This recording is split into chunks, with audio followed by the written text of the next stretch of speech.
There are few names which evoke and define the history of motorsport more than that of Cosworth. From engines to electronics, Cosworth engineering has supported some of the most famous victories of all time. Without Cosworth engineering, some of the most revered and most accessible performance vehicles ever made might never have existed. Today, Cosworth is an engineering and manufacturing powerhouse.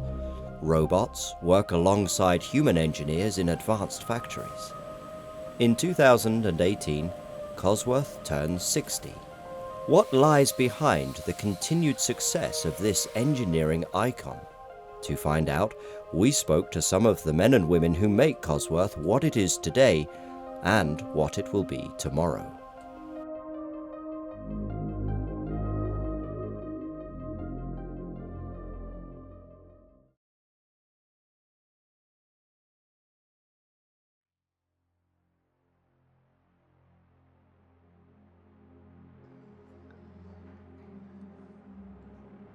A sense of collective ownership is almost tangible when you step through the doors at Cosworth's headquarters in Northampton, England.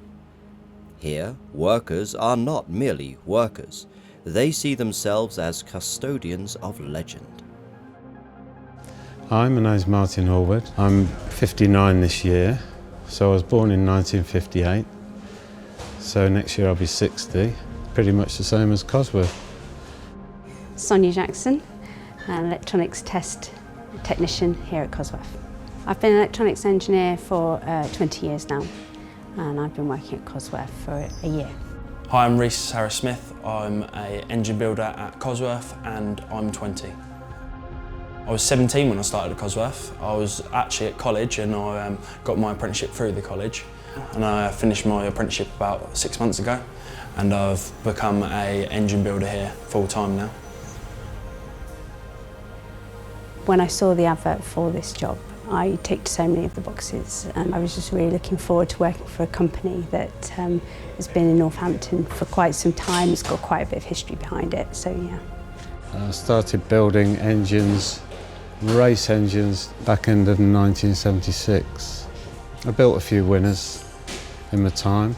It's been a rock and roll ride, really.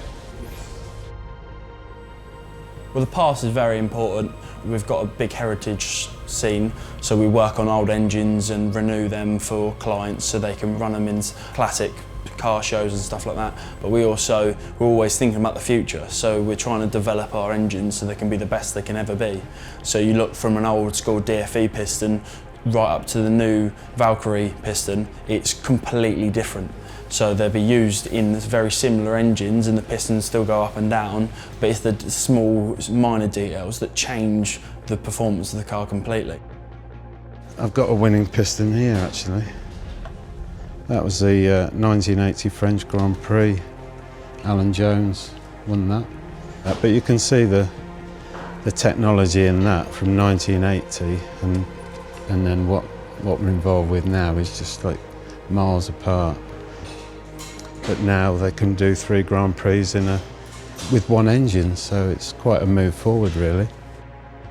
You know, things evolve now. It's, you know, we've got the lighting, we've got the tools, we've got computers. We didn't have computers then, but yes, it is better now. It's just a race program. Once you're involved, things have to happen, and that's it, really.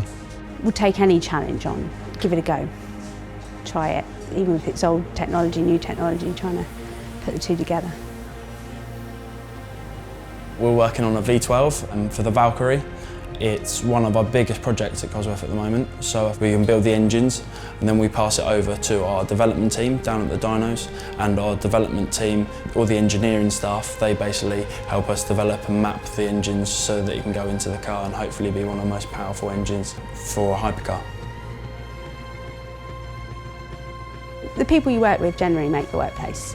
So if you can get along with people you work with, and then there's people who've been here for quite some considerable amount of time with Cosworth, and it's their knowledge, their information, it's stuff you can't really find online and that side of things. So you sort of learn new trades, new tricks and all sorts of different bits and pieces.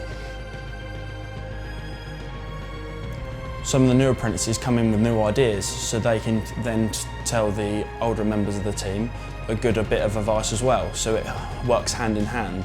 It's not just the older members of the team helping the younger members of the team. It's like a family. We all look after each other. I think it's in the blood here because people have been channeled into the racing scene from outside, and they've got the interest in it, and that's what you need.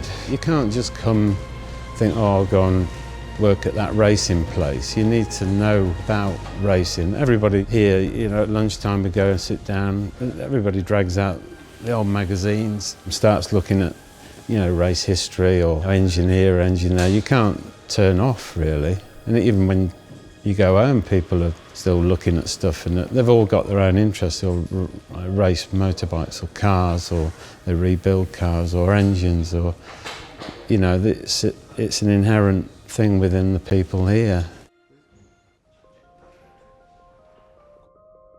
What's next for Cosworth and the people who make this company what it is today? If the next 60 years of the company's story are anything like the first 60, it will be a fascinating journey.